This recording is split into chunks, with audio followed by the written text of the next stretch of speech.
And these are beings that live literally between the two dimensions. And the Satanists, the Dark Illuminati, the Dark Magic Masters, are able to conjure these Denzians from the interdimensional space through to do their bidding. King Solomon had a jinn, and he called the jinn through with his iron ring, and the jinn helped him to build his palace. In the West, we don't seem to really take it seriously. We look at it on the same way as we would pixies and fairies. But in the East, it's very serious. Those who've read their Quran, not only does it talk about the jinn, it tells you how to get rid of it. They have afflicted humanity for thousands of years. Okay, abduction. Abduction is the taking of a person when that person has not given permission. The trouble is, on occasion, the person has given permission in the past and has completely forgotten about it. But in most cases, the person has not given permission. A contact is when Alex Collier might be your classic contactee. This is when you are collected, sat down, given a nice cup of tea, and they'll tell you everything you want to know and then send you back. It's a nice, happy way. I'm not, being silly. That's a big difference. Abduction usually ends up with you being experimented on, being harmed, and it being very unpleasant.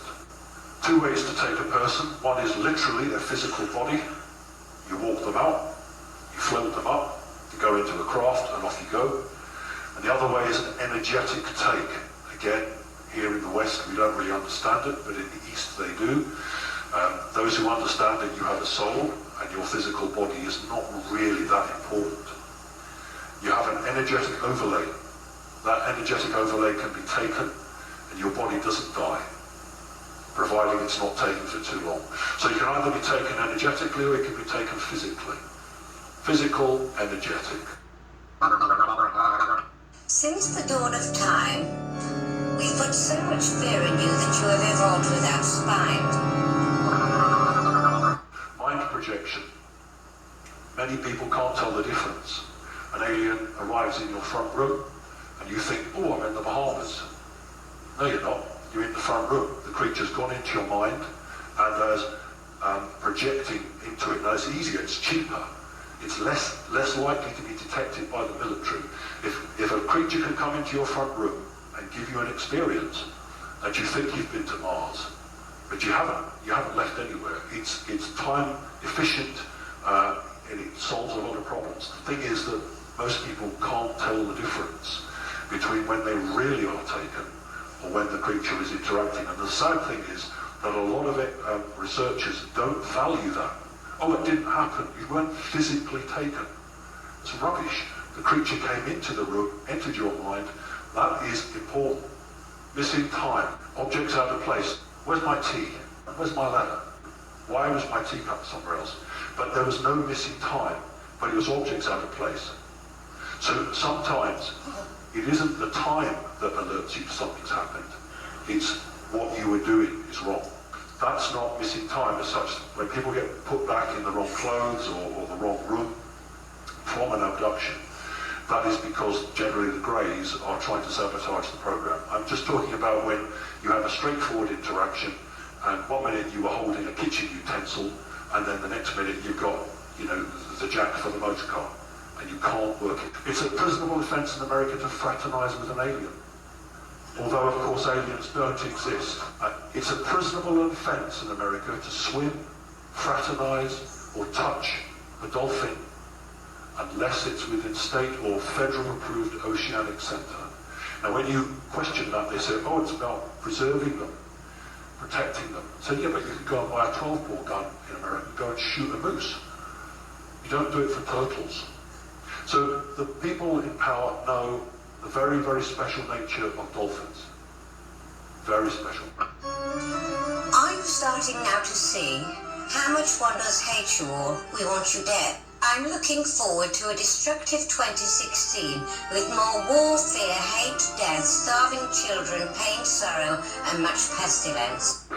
We all joke about the missing link, but very few of us actually understand what it means. It means that there's absolutely no fossil record to show real humans evolving from a more ape-like creature.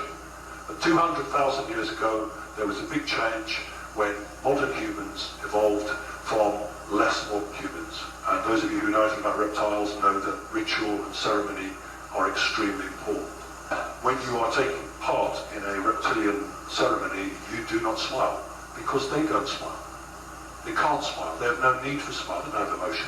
For everybody who stands here in front of you and says, I've had an okay relationship with aliens, there will be 500-600 who have not had an okay relationship with aliens. The perception is that most beings from the fourth dimension are negative to humanity. I am only aware of 3 types of reptilian. There are several. There's the royal lion, Draconis. Well, the general public would be absolutely astounded to know that there are energy weapons. They are trying to integrate hybrids into the human society. But we're talking about a human with what we call grey DNA, genetic material mixed in. That grid is not the natural grid of the Earth. That's not the ley lines. That is an energetic overlay. When you die, i.e. your physical body ceases to exist, your soul doesn't go back to source. It wants to, gets caught in that grid. It is struck with a huge amount of electromagnetic energy, which makes you forget, and then your soul, for want of a better word, I use the word soul, is put back into another body. And only sometimes when the process fails do you have what we call memories of past lives. Time and time and time again, souls are recycled on this planet. This is a prison planet. It is a space radar, and it goes up to allegedly about 12,000 miles. That's what they call a fence, and it's the radar section, anything coming into. We will unleash the reptiles on the lot of you. It's really not funny, but every now and again we need a fresh influx of human blood to purify and clean our dirty, demonic veins, which in a way resembles the sewers where we originated from and where we want you to end up living. And orbs are the consciousness of another entity entering the third dimension, I beg your pardon, our third dimension, simply because we're more dense. And when you project pure consciousness into a denser form, it will make it into a circle. So somebody is popping in and observing. It's not like a jinn or anything like that. That's somebody of a higher being zooming in, using his or her consciousness to come and visit you. So if you have orbs, somebody is taking an interest in you. That's an orb. And you can see them because they are manifest in a 3D world. Sometimes people won't see things, but the camera will, and that's because it's phasing in and out between third and fourth dimension. If you were fortunate enough to actually go, not so much to the pyramid, but to some of the temples that contain the real burials of the pharaohs, you will find around that time lots of figures which Egyptologists claim to be men with masks on. From Sirius A, you will find beings that are portrayed with cat faces. Very, very prevalent with the building of the pyramids.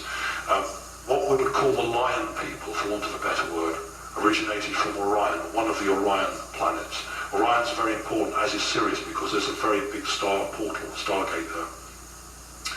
The race divided, and one group went to one of the Sirius planets, and we would refer to those as the cat people. But they have a name, and their proper name is Kilroti. Kilroti.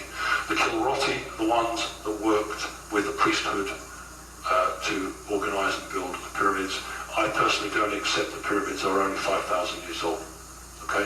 As a geologist, I would say you're looking at between 15 and 20,000 years. They had some very interesting pictures of cattle actually being lifted up. The only device that you could take an eye out or take a tongue out would be with a laser beam.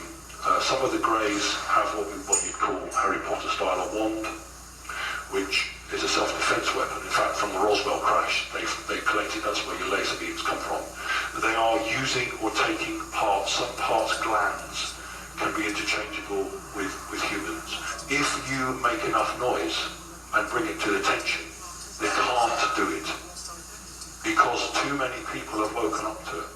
And the hope is they keep on doing this, and then the voices of dissent get less and less and less, until something happens, and some people get wind of it, but not enough. It doesn't do the rounds on the internet. It would serve the Illuminati very well. I ideally hope that humanity can evolve. I ideally hope that humans can do what you need to do. There is no 7th Cavalry coming to your rescue. You are the 7th Cavalry. You have to make it happen. There is no one going to come and help you. And it's very, very important that you resist anything that is going to take away your sovereignty. Humanity is going through a very crucial, energetic phase at the moment. The problem is that your bog standard, ordinary, decent, lovely human wants to see a volcano erupt. They want stars and bright colours because they are physical people in a physical world. If I can't see it and I can't touch it, it's not real. That's not the change that's coming. The change has got to come from within. Humanity has been on this planet a very long time. At some point, the DNA was completely tampered with to dumb you all down, to reduce your DNA strands down to 2, to take away your ability to be telepathic, so that you can't challenge the prison guards. If I was a being that could, I use the word feed, if I could feed on energy, how wonderful to have billions of people all being angry, having sex, enjoying football, and producing all that energy that I can then identify, hook onto, and survival. You have to evolve spiritually. You have to not accept the people who run the world as it stands. I don't know how long it will take, but it's an injustice on humanity. And really and truly, knowledge is power. People will say the reptilians are all gone. No, they haven't. Because if they're all gone, you'd actually be a lot more freer than you are. But the timescale is 2016. Big changes who have been badly abused when they were children. Antiques Roadshow. Have you all seen Antiques Roadshow? You know what it is, okay? It's the show where people pretend to be interested about the history of their object and really they just want to know how much it's worth. This woman had some very, very expensive dolls. So the man starts talking about the history of the doll and the person's going, yeah, get to the point, what are they worth? Wait, one doll's worth 500, one doll's worth 600. So we got to the last doll and the guy says, have you got any idea how much it's worth? And she genuinely says, no, I haven't, I don't know. So he said, well, if it was to be sold at auction in the right place, this doll would sell between £15,000 and £20,000. The point of the story is that the 20 or so people behind spontaneously went, why are they clapping? Did they clap a doctor that saved somebody's life? Did they clap a nurse who saved somebody's life? What about the guy who's a wheelie bin and you think, oh God, I've forgotten Mrs. Brown 50 houses down, I'll go back and do that. Did they would clap? No. Why are they clapping? That woman's not going to give them any money. That's how controlled they are. Money is important. Why does a man who works in a bank selling stocks and futures earn more money than a nurse who saves lives? Why does humanity value somebody who makes millions of pounds for shareholders much more than a nurse? It's because life isn't valuable. People are nothing but things to be taxed. Please learn, please study. Only believe yourselves. Think and ask yourself what is the right way to go. You are sovereign, you are yourselves, and it's very important that you keep that. Whatever happens in the future, believe. Because surface homes are far too good for you, you filthy rotter.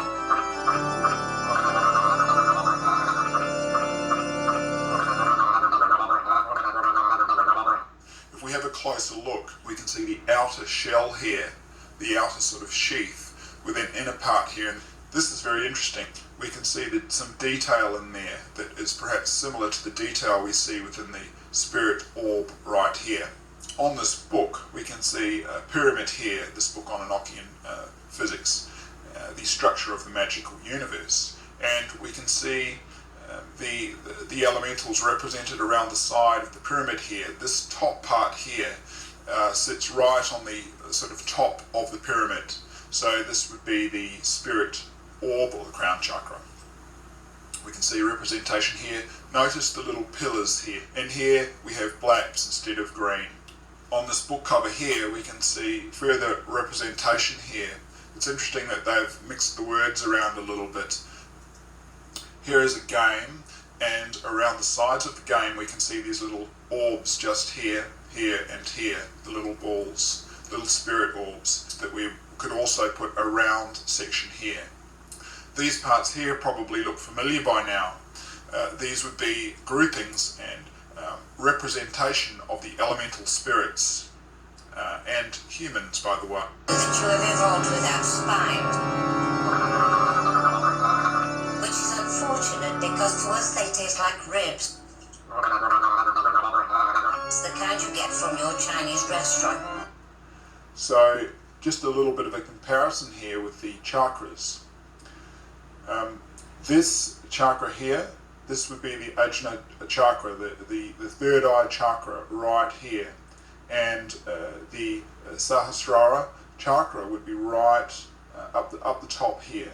The crown chakra would actually be further up here. But in this case, we have the third eye chakra lit up. There are possibly rituals where only 3 of the 4 main elements are used in the ritual, although you could possibly have the 4th element in the center.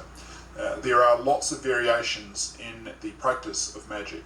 I don't have time to go into all of the different aspects of logos, but in this case here we perhaps have 4 around the 1, which we will see quite a lot. It's a magic symbol. 2 scumbags. The Kabbalah straight away. And we have the snake and the serpentine energy. In the Kabbalah, the serpentine energy is said to be the arising energy, and we see the ascent of the spirit through the snake serpentine pathway. The descent of spirit in the Kabbalah, in the Hebrew system of magic, is said to be the lightning bolt. Here you can see it depicted as a sword, but it's often depicted as a lightning bolt, showing the flash of electricness. That in the Vedic chakra system, the nadis are often drawn as snakes, and the energy of Kundalini is often described as being serpentine. What happens as the snakes, these are the 2 ascending snakes, there's 2 downward snakes as well, when they meet, they bite and pierce, and from then the wings unfold. We've talked about snakes, and they've got lots of negative connotations, even evil connotations in Western, particularly Western Christian-based culture. In many cultures, the snake has got a totally different feeling and aspect. How the denigration of the snake in Western culture is perhaps shows how the crown has used fear as a control mechanism through the binding force of religion. Religion even having its Latin roots in the word to bind, the verb. Many people say that their lives at the moment are particularly hard. But it's not enough for me. I would like them much harder, and I am working on... Hey you guys, just a little reptile update. This video is a challenge to the entire YouTube population. I challenge you to prove that a reptilian is the absolute truth and no work of fiction. The non-human being can't deny the reality and the truth any longer. To all your friends via email. This video is a challenge to the entire YouTube population. I challenge you to prove that a reptilian is the absolute truth. That various paranormal abilities of species, like telepathy and telekinesis, is the absolute truth and is certainly difficult to understand. An extraterrestrial species be found on this planet. Not a human being like you, a reptile being belonging to a very old reptile race, are mentioned in your religious writings like your Christian Bible and many of the ancient... Do you not know that you are not free? You are part of my great plan, which is to slaughter you and your children.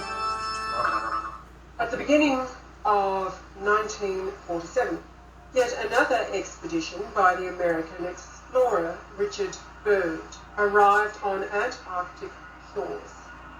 It was a very strange expedition. Unlike his previous 3, this one was completely financed by the US Navy. Operation High Jump. Under the command of Admiral Byrd, there was a powerful military squadron. An aircraft carrier, 12 surface ships, 1 submarine, more than 20 airplanes and helicopters. and about 5,000 people on staff. A strange team for a scientific expedition. December the 2nd, 1946, before the start of this expedition, Admiral Byrd at a press conference said, "My expedition is military in nature." At the end of January 1947, full-scale aerial reconnaissance began surveying the Antarctic region of Queen Maud Land with a horizontal speed of 2,200 kilometers per hour. The developer of its main engine, Victor Schauberger, later recalled, the model tested in February 1945 was built in collaboration with world-class combustion engineer experts. They were made to test parts of the disc prototype within certain parameters. All were part of presentations to the authorities for funding purposes. It's vital to credit the German scientists and engineers who achieved huge successes. The Third Reich's leap in science and technology wasn't accidental. Flying out of Antarctic waters in 1947, regarding the sources that emerged from the water witnessed in the 1940s, and nowadays the recorded sightings of flights of unidentified flying objects emerging from seas, oceans, lakes, etc. I'm sure that in 1947 the Germans could not have had such technology, and neither could any country. But if the Germans did not attack the American expedition in 1947, who did? I know that it's rather unfair for many families wanting a life of their own, but they're just not having one. Emerging out of the water, shining saucers, spheres, cigar-like objects, with an analysis of ancient knowledge, brought incredible results. However, the defeat the Nazis suffered was not accidental. In the polar and surrounding areas are not unusual facts. Everywhere, unidentified flying objects are observed. Viktor Berezhnev, first-rank captain veteran of Soviet Navy intelligence, as a commander in Soviet Navy intelligence. These unidentified flying objects don't only exist in the form of a glowing ball of some vague nature, but rather have a definite technological body. One particular case I am familiar with was where, over the islands of South Georgia, very strange flying objects were observed. Emerging from beneath the waters, fishermen saw an object, as it is shown here on these pictures. Despite the strong wind, the object remained static for a long time. Clearly, it wasn't a cloud. At night, this triangle not only shone, but lights were at, and then, at the end of 1942, a lightly armed flying disc took to the air. It's alleged that before the war's end, 17 types of flying discs were made. The Germans wanted to use them as spying devices. The generals who took part in the Battle of Kursk, and two Soviet Union heroes I knew personally, a pilot and a tank commander, described to me what they saw. A disc hung in the sky during the Kursk battle. What was it? They did not know.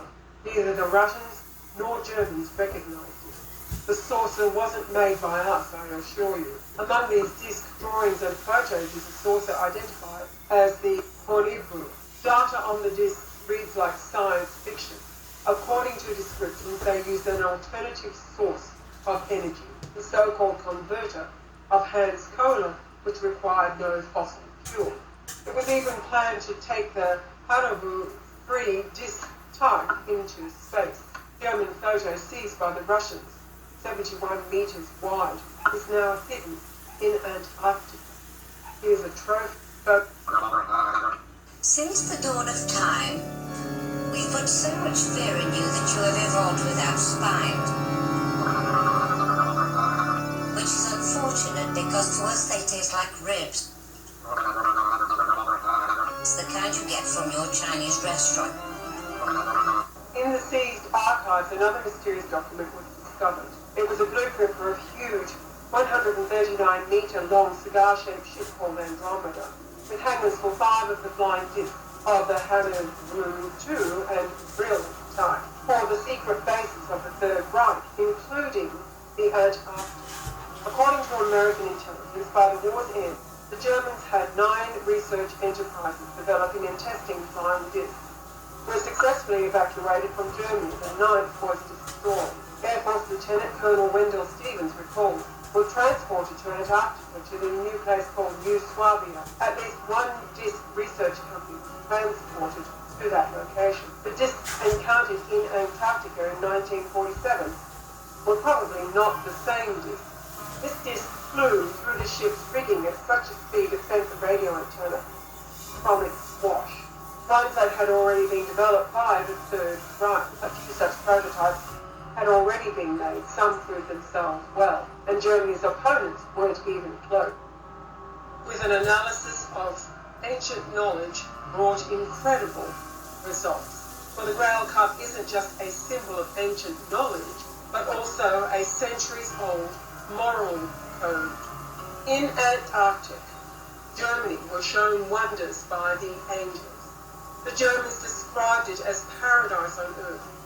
As the war drew to an end, the Americans were able to seize the secret documents of advanced technology which mystified the Allies. Likewise, Russia seized documents, and they, like the Americans, rounded up as many German scientists they could find. But most of the top scientists had escaped. 100 submarines were unaccounted for, and where did they flee to? Antarctica. How many trips did they make until they vanished? What made the Americans flee? In 1945, 18 months before Admiral Byrd's expedition began, 2 German submarines entered Mar del Plata, port in Argentina, surrendering to authorities. These were no ordinary submarines. They were from the so-called Führer convoy, a top-secret fleet fulfilling missions. Details had remained a secret till now. The submarine crews were reluctant to cooperate. Even so, the Americans learned a few things. The commander of U-boat U-530 spoke of his involvement in an operation codenamed Valkyrie 2. 2 weeks before the war's end, the U-boat U-530 left the Key, heading for the shores of Antarctica. On board of the submarine were passengers with faces covered in bandages, as well as Third Reich relics. The commander of another U-boat, U-977, Heinz Schaffer, later testified that he followed the same route. It was found that German submarines repeatedly followed the Antarctic route. As one sits here counting one's money and gold, one knows one is better than you. In 1820, it was discovered by 2 Russian explorers, Gelenchkermüsten and Lazarev. Since then, this mysterious continent, bigger than Europe, continues to attract explorers like a magnet. However, the 10-meter-high sheer icy shores made the continent impregnable for many years. For almost a century, Antarctica remained unknown. Only coastlines were marked on the map. Suddenly, this distant and useless icy continent aroused a strange interest in the Germans. Large funds were allocated for Antarctic study. 2 research expeditions were arranged. This happened just before the war was due to start. In January 1939, 2 catapult-controlled airplanes, the Passat and Boreas, took off from the deck of the Schwabenland. They began patrolling Queen Maud Land, managed to secure for the Third Reich territory the size of Germany, New Swabia. In April 1939, the experienced polar explorer, Captain Alfred Richter, I've completed the mission entrusted to me by Air Marshal Goering. For the first time, German aircraft flew over the Antarctic continent. This unusual mission then passed to the Führer's Seawolves, the U-boats. Later, Karl Donitz let slip a strange phrase: "My submariners have found a true paradise on Earth." In 1943, at the peak of the war with Russia, Grand Admiral, at the other end of the Earth, we've made an impregnable citadel for our Führer. Back then, the Grand Admiral of the German naval fleet's words. Today, we can only hypothesize what the Grand Admiral meant. Recently, huge underground lakes were found a kilometre deep under the ice. The lake's temperature is 18 degrees Celsius. Located above the water's surface, a dome-like vault filled with warm air. It's possible that from these heated lakes, a constant river of warm water flows into the ocean. These warm rivers may have formed large underground ice tunnels, perfect for the construction of secret bases. From the ocean's edge, any submarine could easily pass under the coastal ice into the tunnels, immune from storms and polar cold. At the start of 1939, regular trips were made between Antarctica and Germany, in a specially equipped and modified research vessel named the Swabia. I was shocked to find thousands of highly qualified Third Reich specialists had vanished and weren't listed as dead. Over 100 submarines had also vanished. The famous polar explorer and admiral of the US Navy, Richard Byrd, received the order to destroy the Nazi base in Antarctica. But things went wrong. The resistance met by the American squadron even now raises many questions. Admiral Byrd not only reported fighter jets with incredible capacities to Washington, he also discussed an attack on the expedition by strange flying saucers. They emerged from the water at high speed, causing heavy damage to the expedition. On February 26, 1947, a battle took place, which is described by a member of the expedition, an experienced pilot called John Syrison. They flew vertically out of the water in a fury, slipping between the masts of the ships with such speed that the air flowed, perturbed and dislodged the radio antenna. The two Corsair from the Casablanca were slain by some kind of mysterious ray, shot from the nose section of the flying saucer. They then dived into the water near the ships. At the time I was on the Casablanca's deck and saw it as you now see me. I didn't understand these objects were silent as they floated between the ships, like a satanic beast spitting deadly fire. Suddenly I saw the destroyer, Murdoch, which was about 120 feet away. The flames flashed and it began to sink. Despite the danger, rescue teams and lifeboats were immediately dispatched. To the disaster site from other ships, the nightmare lasted about 20 minutes. Many people say that their lives at the moment are particularly hard. But it's not enough for me. I would like them much harder, and I am working on them. When the saucers again dived under the water, we evaluated our losses. They were terrifying. Who did these flying saucers belong to? Could it have been Nazi Germany? After the war, in Nazi secret archives, intriguing photos and drawings were discovered. They proved that German scientists were actually engaged. At the time, nothing like this existed. Arne Nerby, when translated, means legacy of the ancestors. However, the Society's scope of interest was broader than ancient German history study. Nazi ideology was based on the theory that in the past, there was a powerful Earth civilization with access to the secrets of the universe. Somewhere encrypted and scattered, this higher knowledge was preserved. Specifically, they were tasked with reviving the superhuman in Germany. It was tested for the first and last time on February 14, 1945, near Prague. The lift power was created by the silent flameless engine of Victor Joe Berger. The lift power was